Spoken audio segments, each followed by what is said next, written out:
చిరంజీవి మళ్ళీ రాజకీయాల్లోకి రాబోతున్నారా? తరచుగా పొలిటికల్ కామెంట్స్ ఎందుకు చేస్తున్నారు?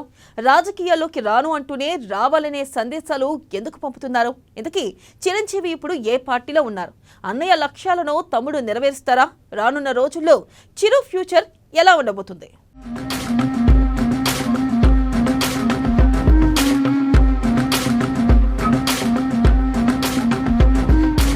చిరంజీవి డబుల్ గేమ్ ఆడుతున్నారా? రాజకీయాల్లోకి రానని చెబుతున్న చిరు, చిరంజీవికి తగులుతున్న రాజకీయ వాసన. రాజకీయాల గురించి కామెంట్స్. చిరంజీవిని తమవాడిగా చెబుతున్న కాంగ్రెస్. చిరంజీవి లక్ష్యాలను పవన్ నెరవేరుస్తాడా?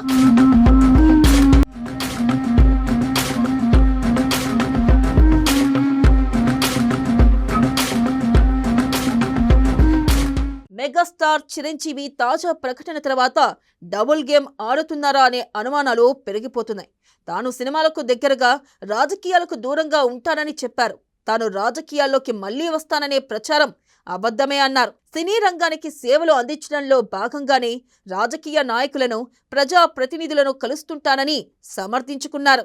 రాజకీయంగా ముందుకు వెళ్లడానికి, తన లక్ష్యాలు, సేవలు నెరవేర్చేందుకు తన సోదరుడు పవన్ కళ్యాణ్ ఉన్నారని చెప్పారు. జీవితాంతం తాను రాజకీయాలకు దూరంగానే ఉంటానని భీష్మ ప్రతిజ్ఞ చేశారు.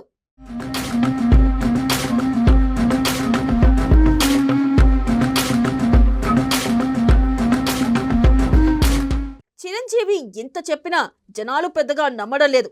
ఎందుకంటే ఏదో రూపంలో చిరంజీవికి రాజకీయ వాసనలు తగులుతూనే ఉన్నాయి.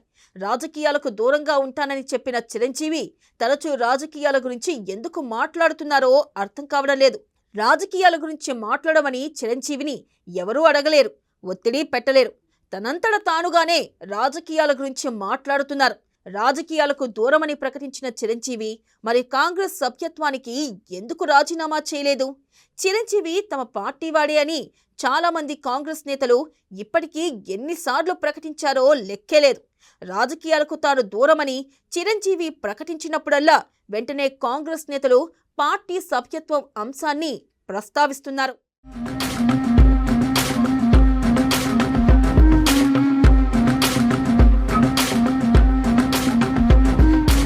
కాంగ్రెస్ పార్టీ సభ్యత్వానికి చిరంజీవి రాజీనామా చేసినట్లుగా ఇప్పటి వరకు వార్తలు రాలేదు.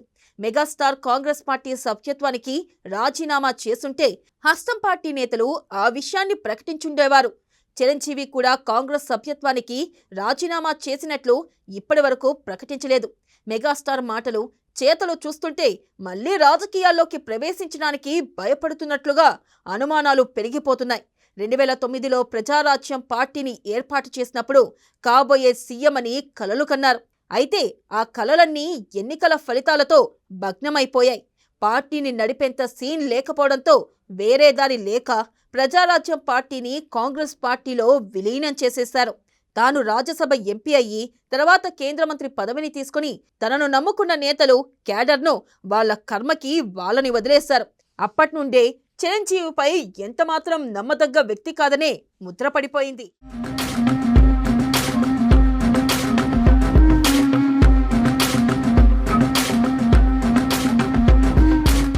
ఇక ఇతర సామాజిక వర్గాల మాటలాగున్నా స్వయంగా కాపు సామాజిక వర్గంలోని చాలా మంది చిరంజీవిని నమ్మడం మానేశారు. దాని దెబ్బే జనసేన పార్టీ పెట్టినప్పుడు పవన్ కళ్యాణ్ మీద కూడా గట్టిగా పడింది. 2019లో పవన్ పోటీ చేసిన 2 నియోజకవర్గాల్లో ఓడిపోయారంటే అందుకు కారణం కాపులు కూడా పవన్ను నమ్మకపోవడమే. 2024 ఎన్నికల్లో జగన్ వ్యతిరేకత రూపంలో కాలం కలిసి రావడంతో పిఠాపురంలో పవన్ గెలిచాడు. జనసేన అధినేతగా పవన్ కూడా చిరంజీవి మీదున్న వ్యతిరేకతను చాలా కాలం ఎదుర్కొన్నవాడే. అలాంటిది తన ఆలోచనలను, లక్ష్యాలను పవన్ కళ్యాణ్ నెరవేరుస్తాడని చిరంజీవి చెప్పడమే విచిత్రంగా ఉంది. జీవితాంతం రాజకీయాలకు దూరమన్న తన మాట మీద చిరంజీవి ఎంతకాలం నిలబడతారో చూడాలి మరి.